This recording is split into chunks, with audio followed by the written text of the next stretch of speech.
Rebellions are built on hope. This is Tatooine Sons, the only fan podcast to name a canon Star Wars creature and to be endorsed by the writer-director of The Last Jedi, Rian Johnson. Gentlemen, this is the third episode of our series on Ahsoka Tano, and its title is The Rise of the Rebel. Kind of gives off some heavy revolutionary vibes. It's kind of like a call to arms, isn't it? Kind of. It sounds like Braveheart or 1917, but in the context of Ahsoka, what's that really all about? Well, I mean, I think it's kind of like a journey, you know, she was a Jedi, and then she was the central piece in the Rebellion. It's a pretty big transformation for her. Yeah, it's like a rise from the ashes, a phoenix even. Oh, Phoenix Squadron, maybe. Yeah, rebirth. Kind of like Nathan's attempt at the Jedi mind trick this weekend. I almost had you do? convinced by me Daredevil issue 1 from 1964. Yeah, no, almost. Not even close. I don't think you got $2,500 to fork over for that. We'll get into Ahsoka as Fulcrum and more after this message from the CNHQ. This is Tatooine Sons. We are the Reverend and the Reprobate, just two best buds interviewing people we have no business talking to. I'm Lucas Pinkard. I'm Dan Gibson. These aren't tears on my face. Every Thursday, we interview somebody else from our favorite fandoms and yours. You can check those interviews out on the Christian Nerd HQ Network. You can find us on YouTube at RevRep Podcast at ReverendRep.com. And if you can't remember our name, just go to BaconOffice.com. It's way easier to find new episodes every Thursday. Thank you guys for supporting Christian Nerd HQ, and check out the Reverend and the Reprobate. It's true. All of it. What is the name of the porg on the Millennium Falcon? Force is strong in my family. What do you think his name is? It's a big moment. I am a Jedi, like my father before me. Maybe Turbis? Do or do not. There is no try. Turbis? Pablo, if you're listening to this live stream, that porg's name is now Turbis. It's a good Star Wars name. We're not done yet. These guys record an awesome podcast called Tatooine Sons. Everybody listen to that. I don't know. Is that an overreach? Maybe not emotionally for us. Yeah, I don't know. I can't think of anything that might top it. It was just kind of like, I don't know the right word. Not underwhelming isn't the word. It was just like not the way I expected it to happen. It was just all of a sudden, there he is. So on a scale of 1 to 5, 1 being a complete letdown, 5 meaning amazing, where would you put the return of Ezra Bridger? 4.75. 4.75. Yeah. Even though it wasn't the expectation. Like, it wasn't like I had an expectation. I guess it was just not the. I guess I was about to say it's not. I don't have any expectations. It's just not how I expected it. But it's got to be your bull. No, it's just it was. There was no teasing it, no shots of some person from behind, like, oh, is that Ezra? It just, there he was, all of a sudden. It just caught me off guard. Being Nate? Scale of 1 to 5? Scale of 1 to 5, and then give me, flesh out this reaction for you. It had to be a 5. It was such a big moment for me. I mean, seeing Ezra again, and I know that people were like, why wasn't this like a huge reunion? It was a huge reunion, but perfect. Ezra's been gone for 10 years. Sabine has been through so much and has herself got there by means that she's not too proud of. It's not going to be this like exciting reunion. They were together again, finally. It was great. We're going to talk about this show a whole lot more in the second half of this series. Starting next week, we start breaking through and talking about the Ahsoka series all the way through the rest, which will be fun because that'll be like right before the finale. And then, as far as when we're recording all of this, and we're going to be able to talk through it without the speculation as much, just reacting and talking about the bigger themes and the whole story, which has been a lot of fun. But I will say this. I think it was the absolute best reunion you could imagine. And you guys are younger, so this may not be something that I bet you that I'll throw this with you, Sam, you and Tristan. Oh yeah. When you have been apart for 2 years and you get together, is there any like like super emotional reunion, or it's like you just pick up where you left off and you're just buds again and you kind of joke in the same way that you always joke. No, we just pick up right where we left off. The relationship is so strong that it doesn't feel like this emotional moment. It's just like, it's like we never were apart. That's exactly what you got with Sabine and Ezra. The interactions were like they were still on the Ghost from season 4 of Rebels, and their reactions, the words, and everything about it. It was perfect. Well, welcome. I guess we should start the show. Welcome to Tatooine Sons, a pop culture podcast. We believe that pop culture is the mythology of this generation, that there is a story, it is written on our souls, and that these myths speak to that story. And that is why we are in the midst of an 8-episode series looking at Anakin Skywalker's Padawan turned Star Wars rebel, Ahsoka Tano. And in today's episode, we're diving deep into the rise of the rebel. It's a pivotal chapter in Ahsoka's journey. We're going to paint a vivid picture of her evolution post-Jedi Order and the birth of the early Rebel Alliance. That's what we're doing. Yeah. Well, just wanted to, before we get into the podcast, thank y'all for listening to this episode. We really appreciate it, especially if you're listening on Tuesday when this comes out. We really appreciate everybody that listens to the show. On Tano Tuesday. Absolutely. Nice. Yeah, and we got something pretty exciting coming up soon. In the next week and a little over a week. Nathan will be. It's the next episode. Is it the next episode? Oh yeah. Well, I thought it was on it'll Wednesday. be the next episode. Wait. No, it won't. It's 2 episodes. Right. Yes, 2 episodes from now. Go. Yeah.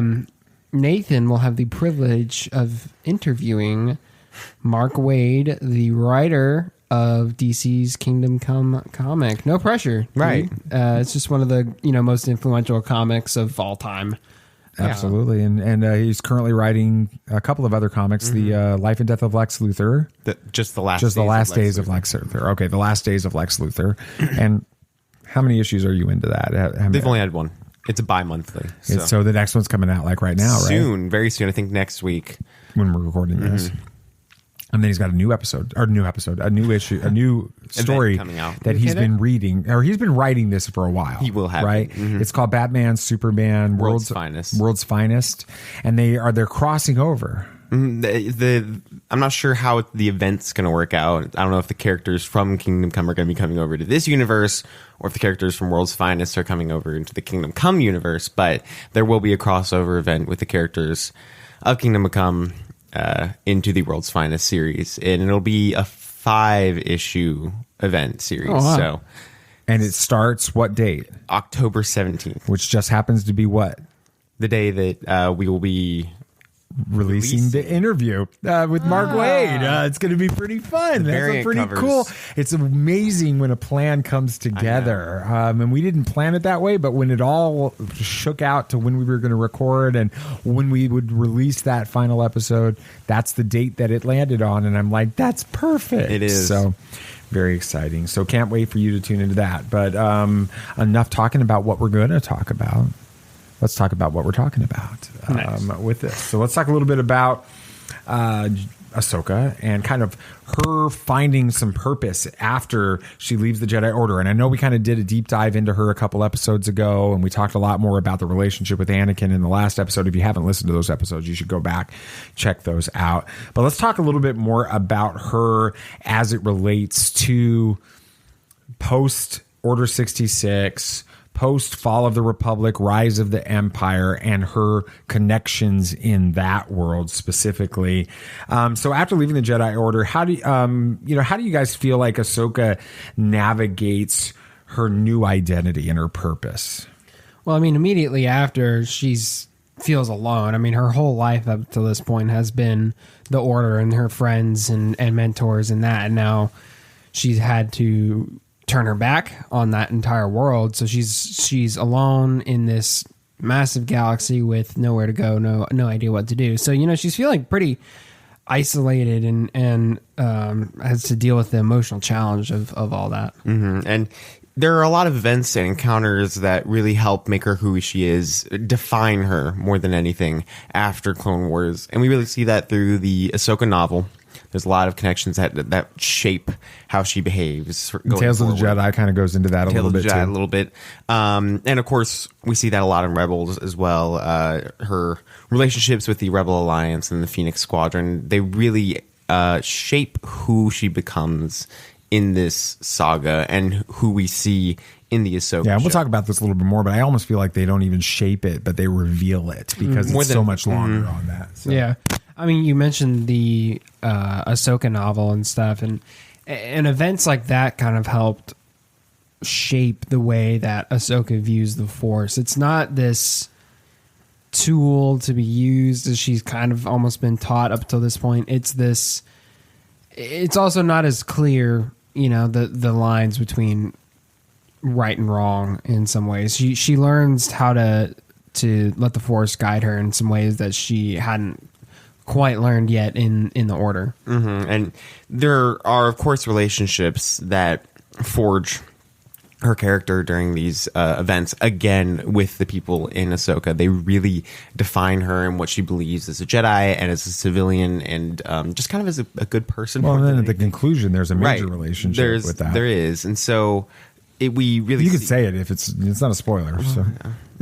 But we of course get a lot more of that in Rebels. We see her connect a lot. And then even with Rebels, we see her with Captain Rex in Rebels, correct?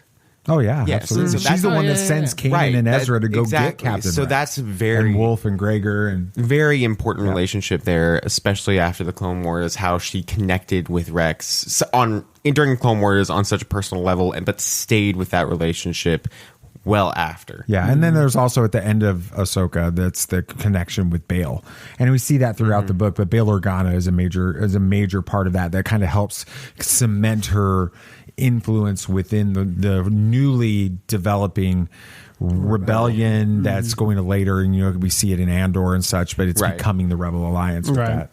And she learned how to kind of manage this new lifestyle, this civilian lifestyle, while also not neglecting her devotion to the Force. She finds a great balance between the two, and I think again, we kind of talked about this a little bit in our first episode, but this is another reason why we think she's such a great Jedi. Is she is the middle ground between those two worlds. So, as she kind of moves forward, we talked about it just a second ago with Nate, talking about the Ahsoka novel and the connection with Bail, but that ending in that is where she becomes a part of the rebellion, at least helping Bail Organa, who's also, we know, working with Mon Mothma and other senators within the Galactic Senate to create some type of a resistance, some type of a group that's going to try to oppose Emperor Palpatine and the Empire with that, but she's doing it kind of from behind the scenes. How do you guys? And then she's called the Fulcrum. That's the first time we get that. How did Ahsoka's role as Fulcrum impact the growth of the Rebel Alliance?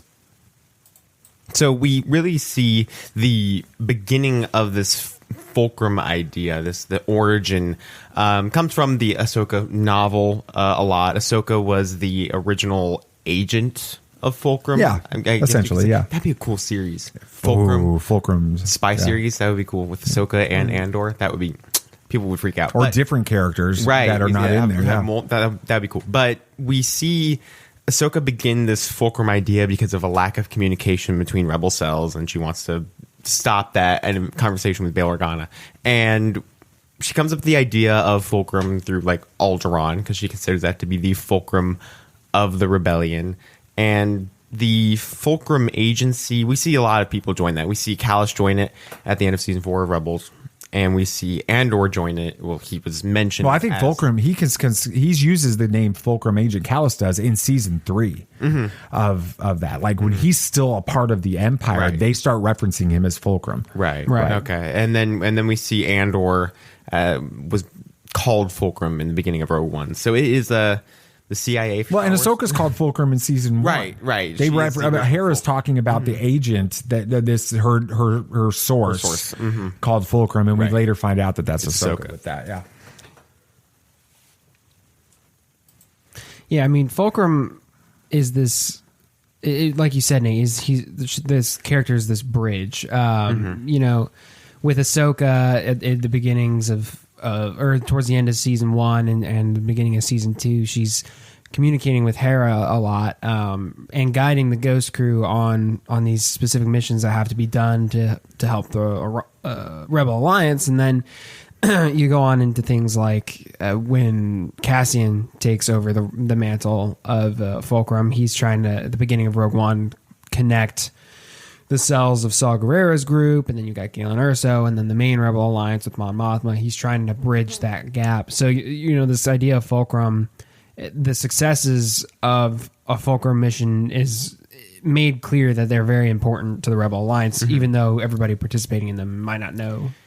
And she had a lot of strategies to stay undercover. We do see that in the Ahsoka novel for her just concealing her identity as a Jedi. That's very important to her because she knows the risks that takes. But even when she's Fulcrum, she doesn't use her real name, doesn't show her face, doesn't really use her real voice all that much when she's communicating with the people that she needs to communicate with. Yeah, and season 1, like there's a whole plot line, there's a whole episode, in fact, where Sabine and Hera are arguing. Sabine wants to know who Fulcrum is, I remember that one. and Hera's like adamant that she has to keep that identity secret, and I think that's really a critical moment, and we see that being important later because of Callus's role as Fulcrum, as an officer in the Empire, an ISB, working underneath Thrawn, right? It's exactly, and so it's important for them to maintain that identity with it.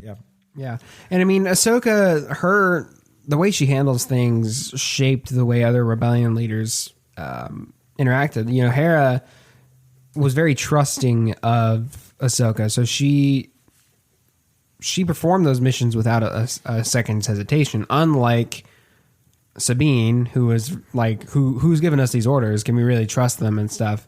But Hera, since she knew who it was fully willing to trust that, and I think that shaped the way future Fulcrums were received. You know, Callus, he was actively trying to kill the rebels for a little while, 2.5 seasons, and then became this Fulcrum, and since this role had been filled by Ahsoka and was such a prestigious role, you knew that whoever was in this role you could trust, so they knew they could trust Callus in that moment as well. And I'm just going to stop there and say that episode where we find out that Callus is Fulcrum is one of the best episodes. The point of view element within that, you remember you're seeing everything in that episode as if you are Callus in that episode. You're seeing it from his point of view. You're on the ship with, you guys remember that? I have parts of it. Oh my God. Go back and watch it. That's great. But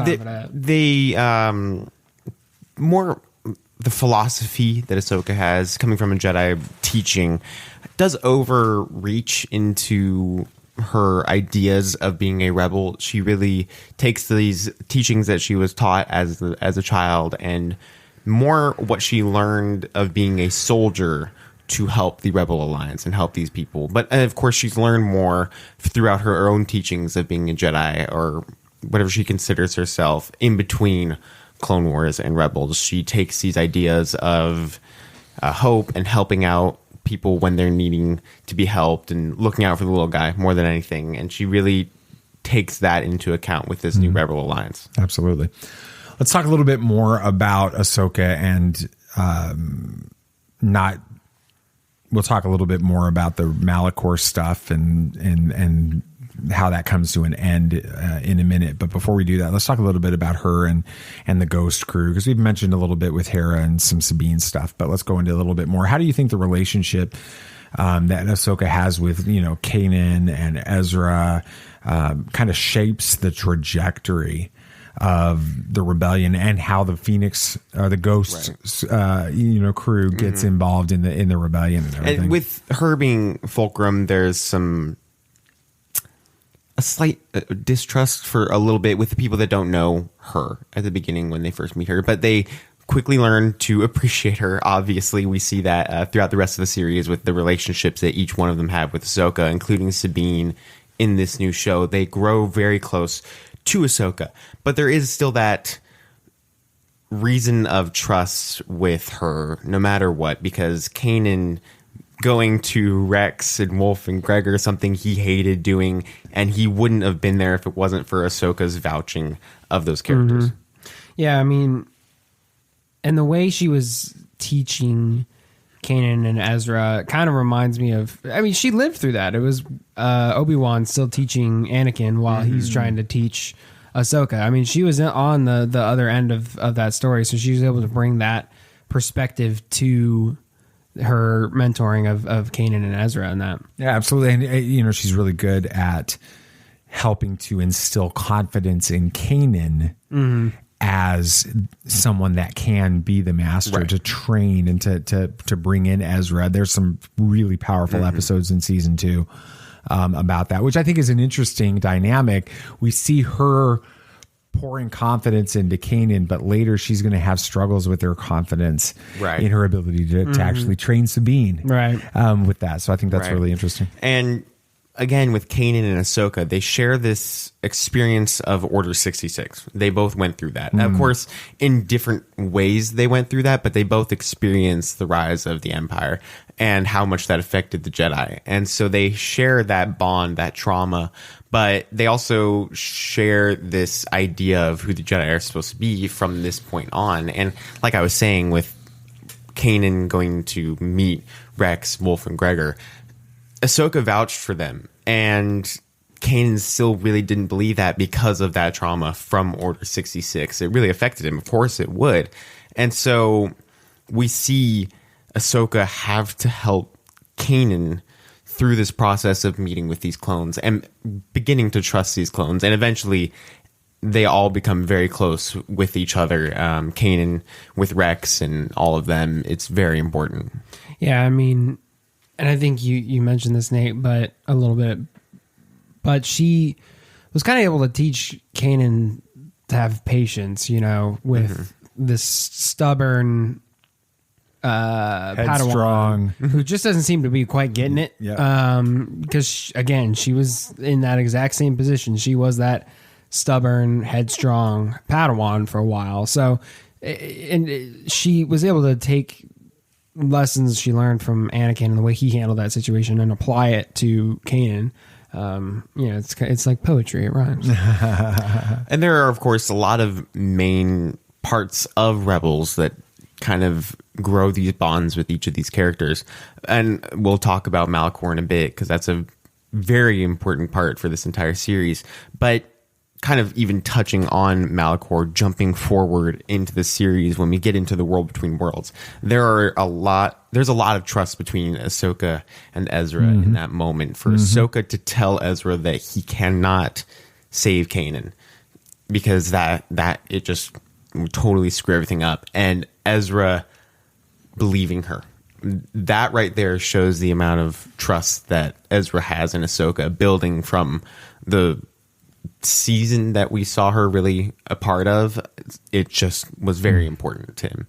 Let's talk a little bit about Malachor, because that's like, for a long time, it kind of felt like that was the end of Ahsoka's story. There was questions. There was a lot of, is Ahsoka I remember being at the season Ahsoka 4 panel and Dave Filoni had his shirt on. Somebody actually shared a photo of them with Dave Filoni this week in it on Twitter or X or whatever that thing is. And it was the Ahsoka Lives shirt, and it had the tape over the question mark. He had the question mark on there for the entire panel, and then we see the trailer, and he had taped over the question mark, so it just says Ahsoka Lives. Well, he taped it to look like an exclamation point. Right. So yeah, that was pretty cool. Let's talk a little bit about that, though. What do you think are the implications, kind of the emotions surrounding Ahsoka's that climactic moment where she faces off with Vader, not just from a master and apprentice perspective, but as it's kind of culminated in this moment for the Rebellion and the Rebel Alliance and all that? We see Ezra and Kanan journey to Malachor to kind of get rid of the whole Sith ideal, which is crazy how Maul was brought into this as well. Nobody expected that. That was insane. That was the episode. That was the first episode that we saw Maul back, which was insane. But we have this Sith temple as the setting of this 2-part episode. And it basically, from the beginning of when they get to Malachor, you get this sense that not everything is going to go right. It's very dark. It is gloomy. heavy. It's Yes. heavy. There's a lot to it. They get separated. You think somebody's going to die. Yes, you do. And you see Ezra get separated from everyone else and following Maul and then going through these Sith trials and all of this. It's just... And telling him he's Jabba the Hutt, which is hilarious because Maul had actually led Jabba the Hutt when he was the head of the Shadows, which was hilarious. But we see him go through all of this, and then the realization when Ahsoka and Maul meet up again was crazy. Which gets even heavier when you think about it now because of what we see in Clone Wars Season 7. So it's just the setting of this of these episodes is insane. Honestly, after these episodes, we're like, this is the best Rebels ever can get, and it was just the beginning. Yeah, it was. Yeah, I mean, and then speaking of like Vader, I mean, that's the big moment in this. There's a lot that leads up to that. I mean, they had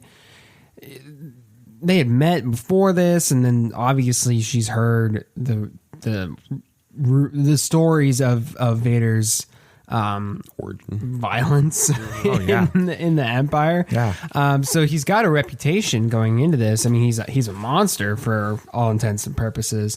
So she's ready to face off with what is in her mind a faceless monster. And then when she realizes that this person who's committed all these atrocities is her former master, that's gonna take a toll on someone. It really does. And we see that during the battle when she breaks Vader's mask, cracks it, her realization of all of her worst fears have come true.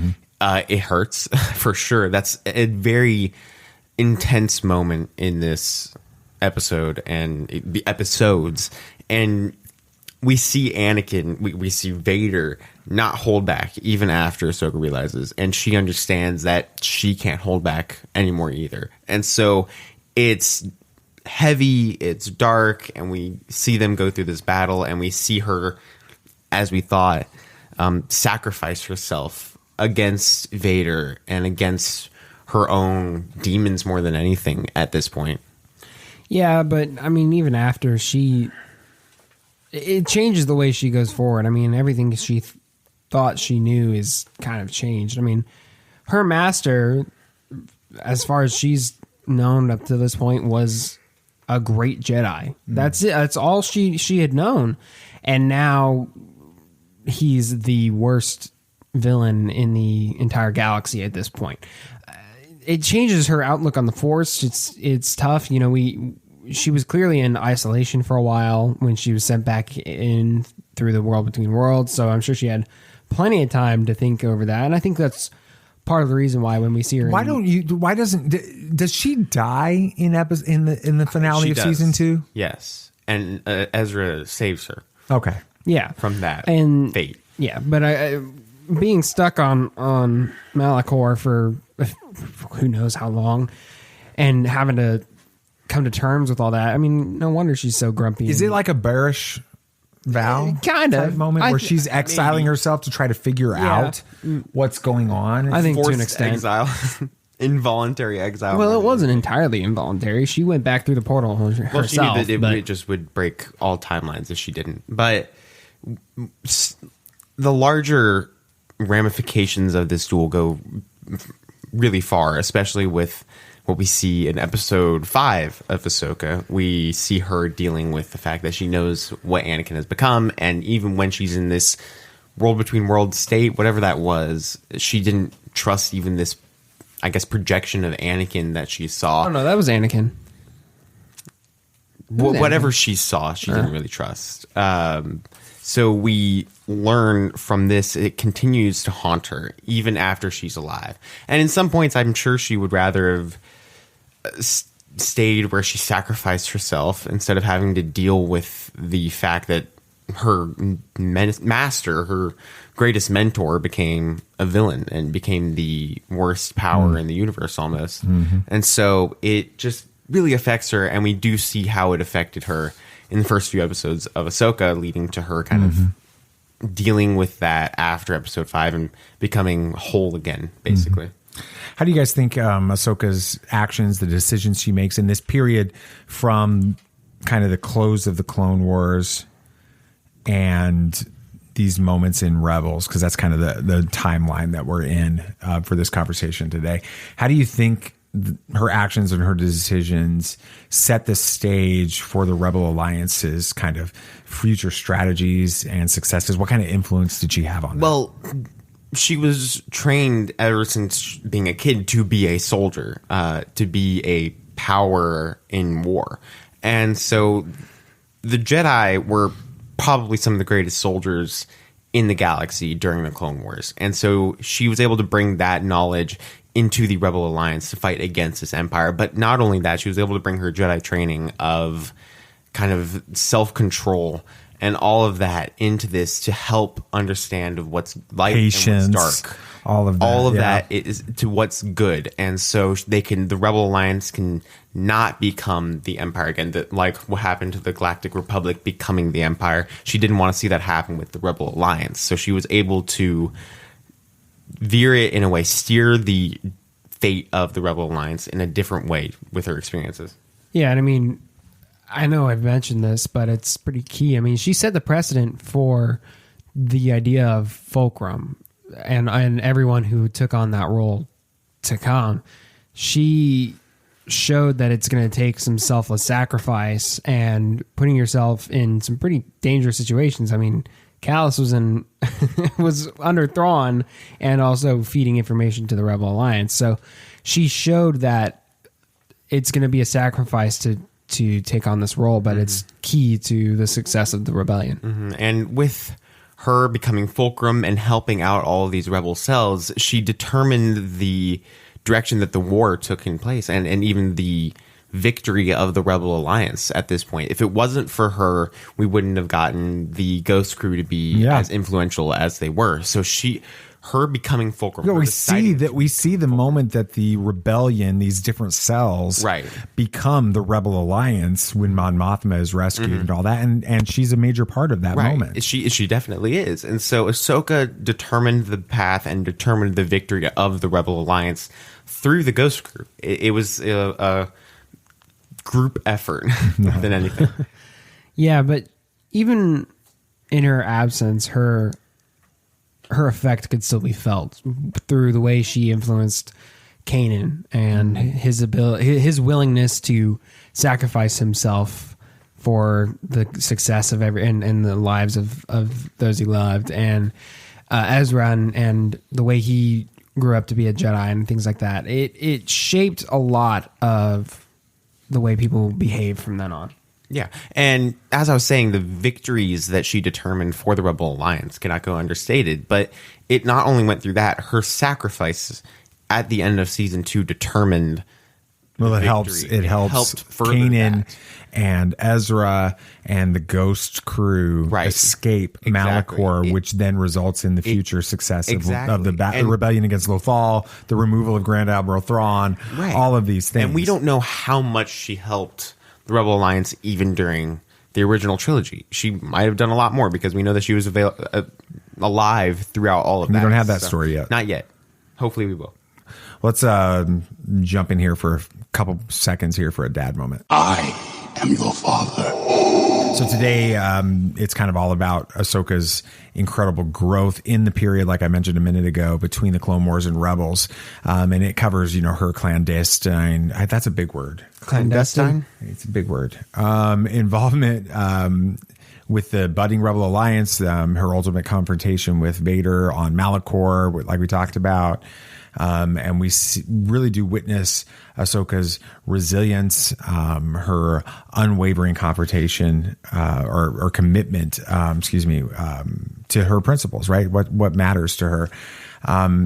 It's kind of like as a dad, when you see your child kind of overcome adversity and struggles and then stand up for what they truly believe in, even when they face, kind of dark challenges with it. And with Ahsoka's story here, we see a testament to her strength, to her determination.